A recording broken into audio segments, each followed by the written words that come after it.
pindah ke tempat lain itu meninggalkan jejak yang baik tidak di dunia. Ibu kan keluar dari sini, setidaknya baru keluar sudah dibincangkan kan? Masya Allah jamaahnya rapi, tertib, nggak ada sampah ketika selesai kajian. Kemudian jamaah-jamaah yang sekarang ngaji tenang, tidak ada yang ngobrol, itu kan? Nah itu jejak kebaikan yang ditinggalkan. Karena itulah sebelum meninggalkan dunia ini, selain mencari bekal ke tempat baru, kita diberikan bimbingan oleh Allah dan Rasul untuk meninggalkan kenangan-kenangan yang baik. Yang kalau diikuti jadi pahala, Bu. Jadi itulah indahnya dalam Islam. Datang baik-baik, pulang pun baik. Karena itu saat datang kan disambut senyuman kan? Ini kan kejadian luar biasa sebagai isyarat. Bayi lahir, bayinya nangis. Kok bisa orang yang menyambut senyum? Ya? Ada enggak ketika bayinya lahir misalnya yang lain, ada yang menertawakan, yang meledek, mencela, rata-rata senyum. Tapi ketika meninggalkan, dibalik. Kita yang tersenyum, orang yang menangis. Kenapa? Karena kita bahagia meninggalkan jejak-jejak kebaikan, dan orang merasakan sedih karena kehilangan kebaikan itu yang dirasakan saat sedang dibersamai oleh orang baik itu. Nah, cara mengisi ajal supaya baik itu yang disebut dengan umur namanya. Jadi umur asalnya bukan usia artinya. Hanya diambil makna umum menjadi usia untuk memberikan kesan kepada kita. Selama menempuh usia itu isi dengan umur. Contoh begini. Ibu kalau ada yang tanya, umurnya berapa? Saya paham rata-rata 17 tahun ke atas. Ya, ada yang atas, ya? Ada yang atas, ada yang memang demikian. Tapi ketika kata umur itu muncul, itu maknanya 3. Nanti kita akan tarik ke kaidah dari Sayyidah Khadijah. 1, al-umur bimakna mengandung arti segala yang bermanfaat. Saya pakai kacamata nggak apa-apa Ibu ya. Ya, untuk jelas menulis. Biasanya saya kalau menghadap jamaah ibu-ibu saya lepas kacamata. Ya. Walaupun saya sudah berdoa kepada Allah dan sudah menanamkan pada diri saya, hanya istri saya yang paling cantik. Itu sudah doa saya yang paling utama. Ini live nggak? Nah, tenang Bun ya, aman insyaallah. Iya. Dan saya memohon kepada Allah demikian.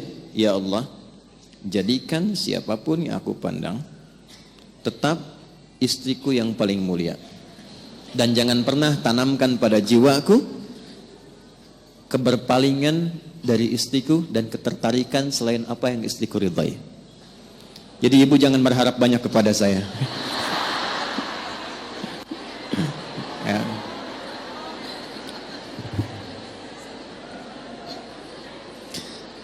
Saya tahu itu akan direkam. Dengar nih Pak.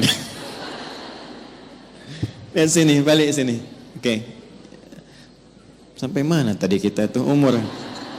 Insya Allah ingat. Segala yang bermanfaat. Ya.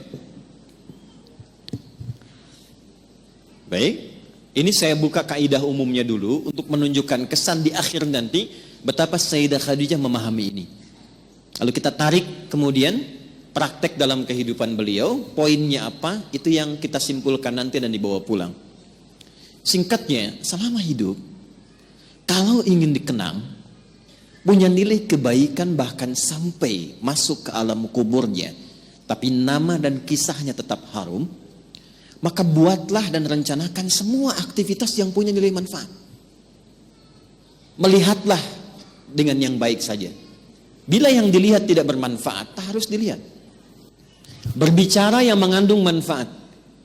Bila yang akan disampaikan sekiranya tidak bermanfaat, bahkan cenderung menyakiti, maka abaikan. Sampai ke ujung kaki. Sayyidah Khadijah radhiyallahu ta'ala anha, saat masih ingat kita bahas sebelum beliau menikah dengan Nabi, itu memegang teguh asas yang pertama ini. Tidak pernah bicara kecuali yang bermanfaat. Tidak pernah berkegiatan bahkan dengan kawan-kawannya kecuali yang mengandung manfaat. Bahkan beliau itu punya teman-teman untuk berkumpul, Bu. Punya kalangan berkumpul. Ya seperti para ibu lazimnya sekarang pasti kan punya teman ya. di pengajian, bertetangga, kadang-kadang kumpul untuk arisan, kadang-kadang kumpul untuk kegiatan tertentu. Sayyidah Khadijah punya. Tapi yang paling luar biasa, semua teman-teman Sayyidah Khadijah ini ketika berkumpul itu mendapatkan kemuliaan sifat dari beliau, sehingga viral di kalangan wanita-wanita Arab pada masa itu, bahwa kalau ingin melihat perempuan yang bermanfaat, inilah lihat kelompoknya Sayyidah Khadijah. Dan jangan kira kita samakan dengan era sekarang, tidak. Ibu jangan lupa, dulu itu jahiliyah, di mana perempuan itu pada umumnya itu menampilkan dirinya supaya mendapatkan ketertarikan dari para lelaki, disebut dengan tabarruj namanya. Kalau pakai emas itu nggak tanggung-tanggung, misalnya 1,5 kilo tempel di kaki kanan dan kiri, supaya kalau jalan bunyi cek gitu kan, ada yang lihat. Pakai pakaian terbuka, ya. Jadi kalau dilihat kondisi sosial pada masa itu, secara antropologisnya, secara budayanya, itu rata-rata perempuan, mohon maaf sekali, memang sangat terbuka keadaannya dan kurang menjaga diri. Tapi kalau sudah melihat Sayyidah Khadijah dan teman-teman beliau, itu semua hormat. Nyaris tidak ada yang mau bicara di depan Sayyidah Khadijah, saking hormat dan kagumnya atas wibawa beliau. Ini semua diam. Dan saat ada orang yang usil pun pada Sayyidah Khadijah, itu teman-temannya, ini sebelum menikah dengan Nabi, itu teman-teman sekitarannya itu langsung melindunginya. Berbuat sesuatu yang Allah telah tetapkan itu, jika kita menjalaninya dengan istiqamah dan dilakukan karena Allah, maka Allah yang menggerakkan hamba sekitarannya untuk menjaga hamba dimaksud. Jadi kalau dari sekarang ibu menjadikan semua aktivitas usia itu untuk menaati Allah, ya tidak harus dalam konteks sholat saja. Bukan hanya sholat, bukan hanya baca Quran. Saya ingin mengisi sisa hidup saya untuk menaati Allah. Mulai sekarang saya akan gunakan pandangan pada yang Allah sukai saja.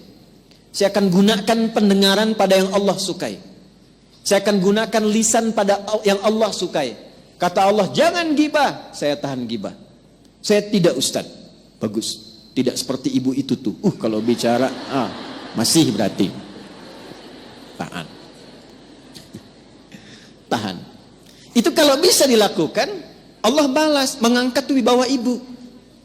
Jadi dari segi umur, itu akan dikenang. Ini orangnya orang berwibawa, orang baik. Ibu kalau nggak percaya silakan. Kalau melihat orang salih, solihat, malu kan kalau berkata kotor?